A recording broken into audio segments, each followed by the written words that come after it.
Hello everyone. तो कैसे हैं आप सब।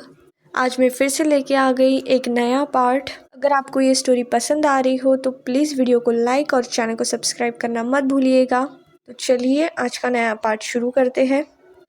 जैसा कि हमने पिछले पार्ट में देखा था, इन्वेस्टिगेशन टीम विभूषण की कंपनी में आ गई थी।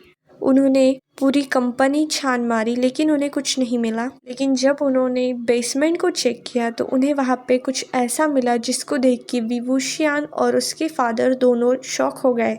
उन्हें वहाँ पे बहुत सारे वेपन्स और ड्रग्स मिले, जहाँ पे उन्हें वेपन्स के साथ साथ और भी बहुत कुछ मिला, जैसे कि कॉन्ट्रैक्ट पेपर्स और डेड बॉडीज़ भी उन्हें वहाँ पे मिली। मीडिया रिपोर्टर्स ने बहुत सारे पिक्चर्स क्लिक किए, वो सब लाइव टेलीविज़न पे भी दिखा रहे थे।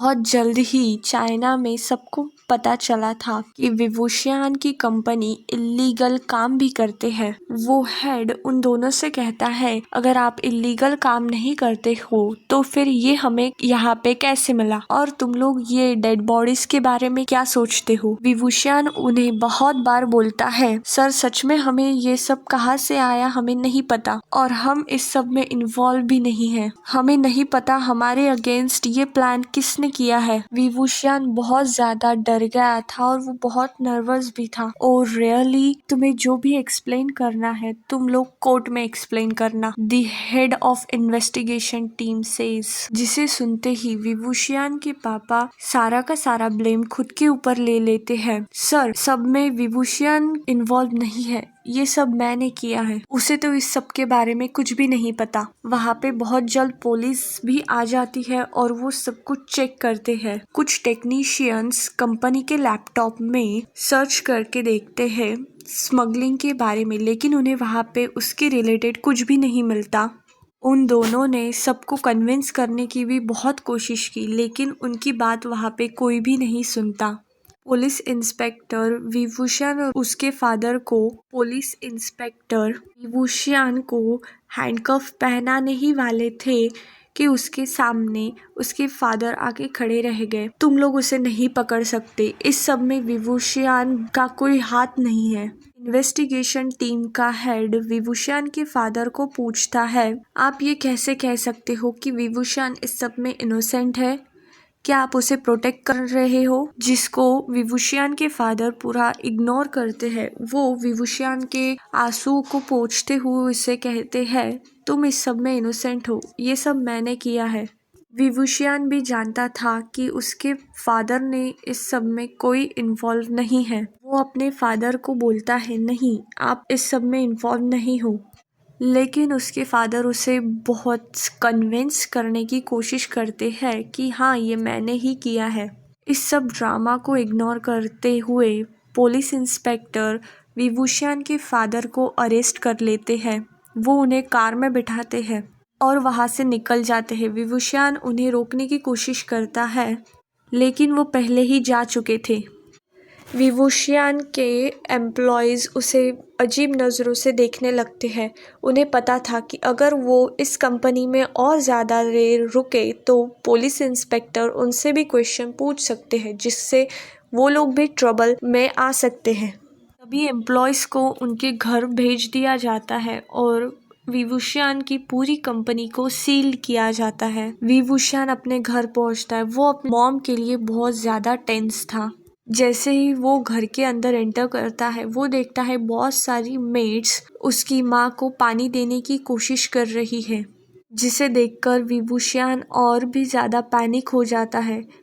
वो मेड से पूछता है क्या हुआ है माँ को। विभूषण की मेड उसे बताती है, सर उन्होंने न्यूज़ देखते ही अपने सेंस खो दिए, उन्हें एक मिनी हार्ट अटैक आया है। विभूषण जल्द ही डॉक्टर को कॉल करता है और वो अपनी माँ के साथ बैठता है।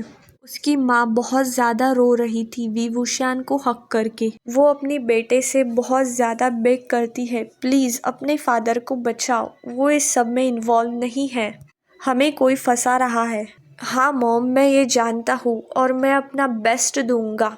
मैं उन सबको ढूंढ निकालूंगा जिन्होंने मेरे खिलाफ और मेरी फैमिली के खिलाफ ये सब प्लान किया है। मैं उन लोगों को छोड़ूंगा नहीं। वो उसकी माँ का अच्छे से ख्याल रखता है, लेकिन सडनली उसके पास बहुत सारे कॉल्स आने लगते हैं। वी वुशियान बहुत सारी अपनी डील्स को खो चुका था। बहुत सारे शेयर होल्डर्स ने अपने शेयर्स ले लिए थे। वी वुशियान इतना सब कुछ खोने के बाद डिप्रेशन में चला जाता है। उसकी आंखों के सामने उसका ब्राइट फ्यूचर खत्म हो रहा था। वी वुशियान अपने कमरे में अकेला बैठा हुआ था। वो जैसे ही अपनी आंखों को बंद करता है, सडनली उसके आंखों के सामने लैनज़ान का चेहरा आता है। वो पहले से ही बहुत टेंशन में था। जैसे ही उसे लैनज़ान की याद आती है, वो और भी ज़्यादा टेंशन में आ जाता है, क्योंकि उसे लग रहा था कि कहीं अभी लैनज़ान उसे छोड़ के ना चला जाए। इस सबसे दूर एक कैफ़े में लैनज़ान अपनी कॉफ़ी और स्नैक्स को एंजॉय कर रहा था।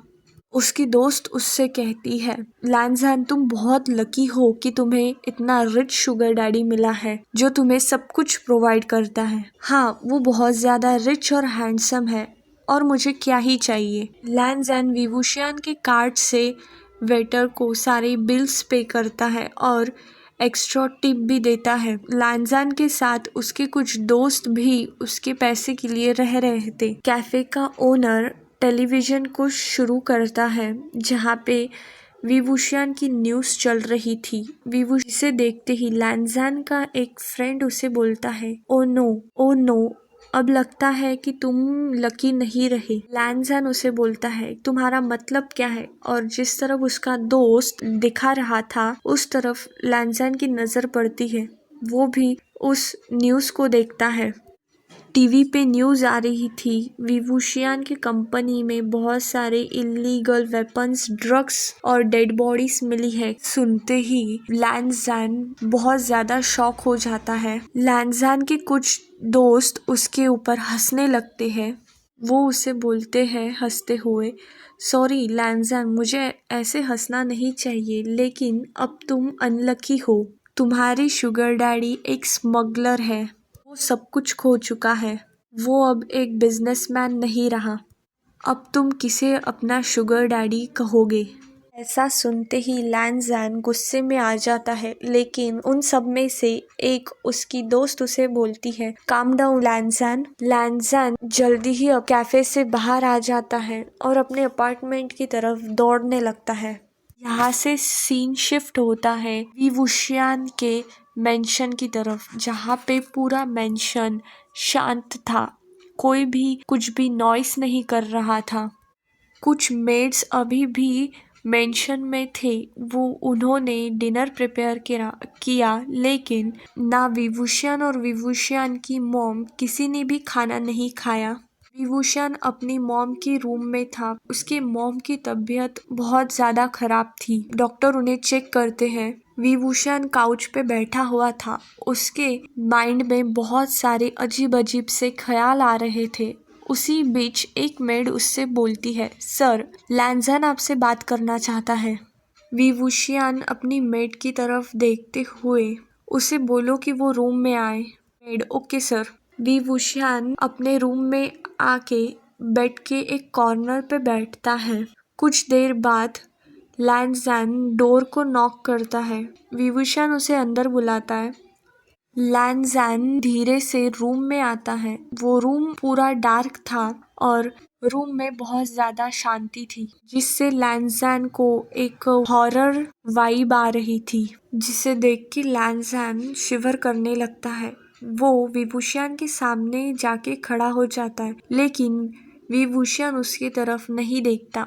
उसका हेड अभी भी नीचे था। लैनज़ान अपने पॉकेट से वी वुशियान का ब्लैक कार्ड निकालता है और वो वी वुशियान को दे देता है।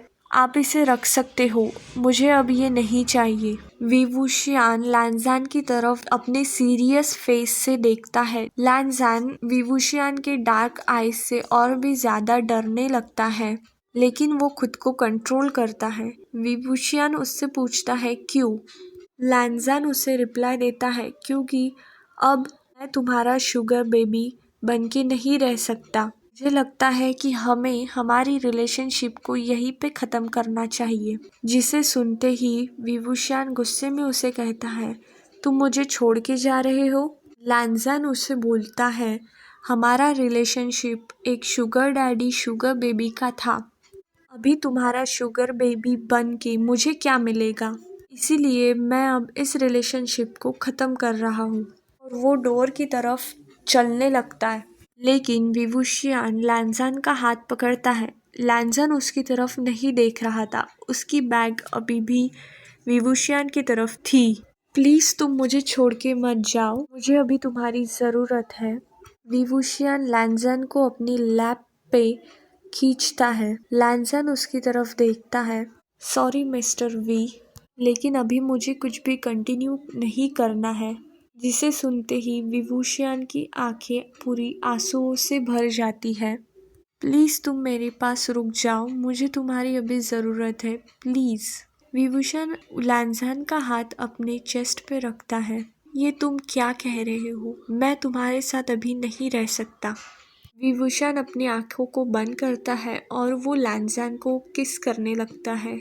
लैंज़न उसे पुश करने की बहुत कोशिश करता है, लेकिन विवुशियान लैंज़न को बेड पे थ्रो करता है और उसके ऊपर आ जाता है। उन दोनों के हॉट सेशन के बीच में ही लैंज़न विवुशियान को रोक देता है और वो वहाँ से जाने लगता है। लेकिन विवुशियान अपनी पेनफुल वॉइस में उसे कहता है, प्लीज़ मत जाओ। लेकिन लैंज़न उसकी बात नहीं सुनता और वो रूम से बाहर आ जाता है। लैंज़न थोड़ा सा मतलबी था, वो पैसों के लिए ही विवुशियान के साथ था और अभी उसने उसके साथ सब कुछ ख़त्म कर दिया। विवुशियान बहुत ज़ोर से अपने रूम में चिल्लाता है, वो सब कुछ इधर उधर फेंकने लगता है। जो भी उस रूम में था वो सब कुछ तोड़ने लगता है। वो अपने गुस्से को चिल्लाते हुए बाहर निकाल रहा था। वो रूम साउंड प्रूफ था, इसलिए बाहर किसी को भी पता नहीं चलता कि अंदर रूम में क्या चल रहा है। विवुशियान हार्ट ब्रोकन था।